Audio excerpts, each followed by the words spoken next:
Welcome to the Conscious Kink Podcast with Miss Elle X. Let's jump into today's episode.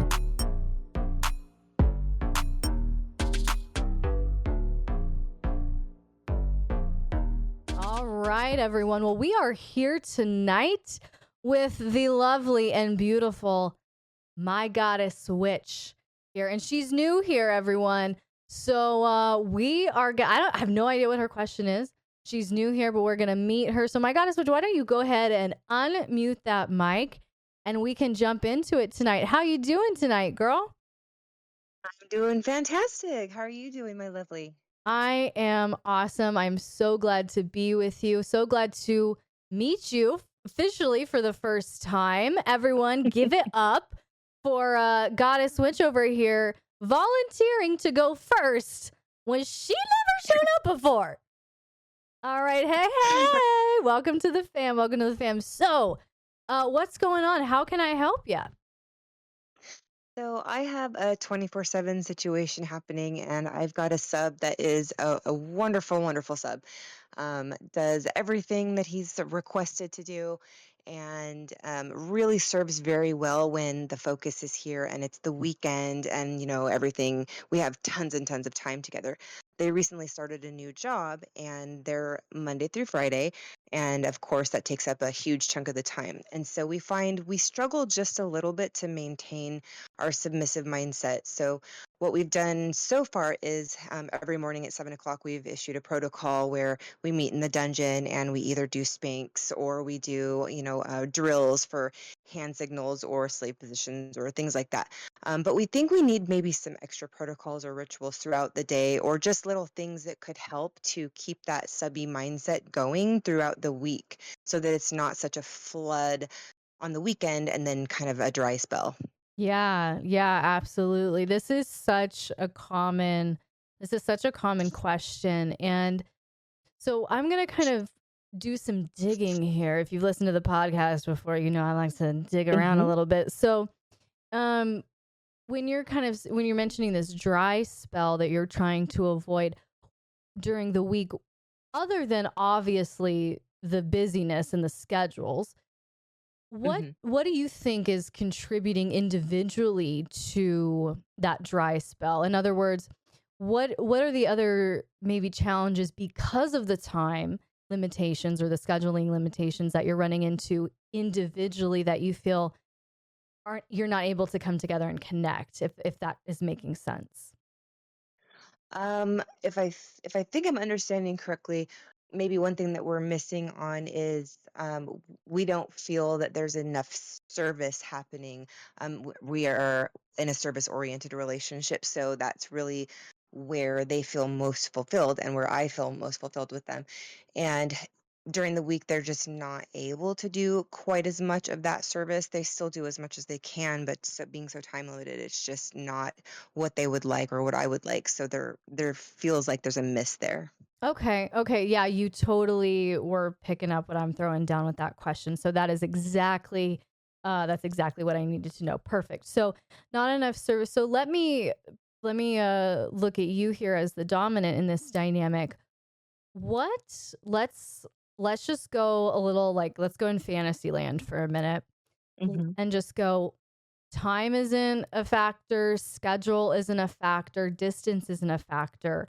What are some of the things that you would find really juicy, or that that your submissive would find really juicy, that are service-oriented things that you would enjoy during the week? If in your perfect world, again, no time limitations, we're kind of stepping in fantasy land. Oh gosh, Fantasyland with no time limitations. You're at my beck and call, just right next to me all day long, basically looking for that eye contact when I need something. You're anticipating that next need. You're already getting the next cup of sweet tea or hot tea or the next whatever it is that I need. It's that anticipatory. That's my 24/7. All right, that's fantastic. Okay. So does your submissive really thrive in that kind of anticipatory, proactive state of submission as well? They do, yes. Okay. So And of course, you guys who are listening and, in the chat, feel free to volley your thoughts and your ideas and your suggestions. Like this is all for, your input, because you all are brilliant and beautiful as well. But I'm kind of just like right off the cuff thinking like, perhaps if we were to bring in some rituals and protocols surrounding like more check-ins with you and your day, Mm-hmm. would that I like that. would that open up, do you think, more opportunities for service? So more check-ins. So they text me occasionally throughout their workday, but you're thinking maybe at set times or set questions they ask, or what are your thoughts there? Yeah, I'm thinking if we can facilitate, because what I like to advise for 24/7 dynamics is we infuse kink into our daily life. We don't try to work our daily life around the kink, because it's not sustainable that way. And so that's why I'm going like, okay, if we are just getting really present, really mindful, and maybe looking for ways to exploit opportunities that are already there. So let's say, if you both are working, you both are separate, every day at, let's say, noon, your submissive has to stop and maybe do some sort of, since you do the drills about the positions and things like that, maybe at a certain time, your submissive must stop their work, stop what they're doing, get into a specific position, send you that photo with, asking, how are you? Is there anything that I can do from a distance to serve you right now, my goddess, my queen? Oh, yes. I love that. That is perfect. Yeah. So it's really about just maximizing the opportunities that you already have. So if we can, like Slutboy is suggesting, water check-ins, like if you are seeking that accountability from your submissive, you want to drink 100 ounces of water a day, and you are saying, as an act of service, submissive, I don't want to put that on my radar, on my mental radar. You are going to set timers on your phone, and then you're going to text me at certain times to remind me to drink my water. Yes. Right? Yes. Those are absolutely perfect. And they're actually responsible for reminding me about water anyway, so that works perfectly. Oh, perfect. This is Okay. great. Yes. So like a very common suggestion that you likely have heard me use is, if you have tasked your submissive to cook dinner and they need to go to the grocery store to pick up ingredients for dinner, that is an amazing opportunity to infuse a lot of play and a lot of kink, and really increase that power gap through really organic, no pun intended, opportunities. Like if you're submissive at the store and you text your submissive, pick up the biggest cucumber you can find and a box of condoms, where you're where you're mind fucking a little bit, and they're like, what? But at the grocery store, their mind is now no longer at the grocery store. Yes. Exactly. Yes, right. You know what I mean? it. Their mind is with you now. Mm-hmm. You have now invaded their whole entire thought realm from a distance. Yes. Brilliant.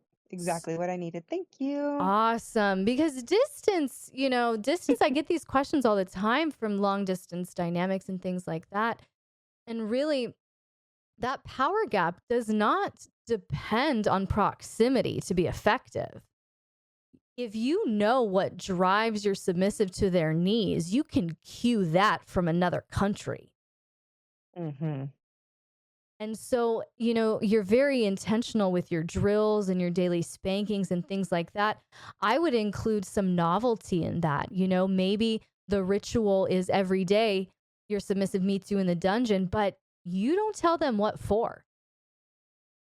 Mm-hmm. Some mornings they might get a spank. Some mornings there might be a drill. Some mornings they might just have to go down on you before you go to work. Right. Exactly. But novelty, I think, will also really, because what we're trying to do is take up mental territory And if we have novelty in our consistency, then that submissive is still going to be blissed out at their job, at school, during, away from you. You see what I'm saying? Yes, yes. All right. So did that answer your question? Did that help you out?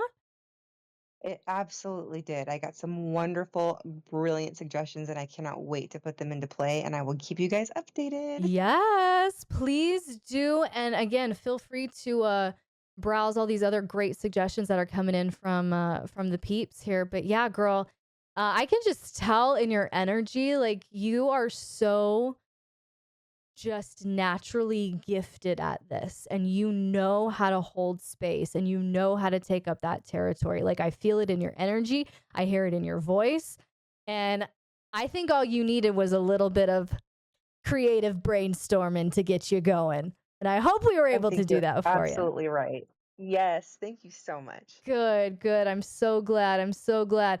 All right, well, if that is it for you, my dear, go ahead and mute that mic, and everyone give it up for our girl, my goddess witch up in here. First time coming in with some brilliant questions. I mean, you guys, were you picking up the same energy, right? Like this girl has got it handled, right? Right? She got it handled. Beautiful. Love the energy. And I am like so excited for some updates. Some juicy updates. The energy made me want to do a whole water check-in, and it isn't even your dynamic. I know. Water check-ins can be smexy. All right. So who's up next? We got Sydney up in the house. Sydney, are you going next, girl?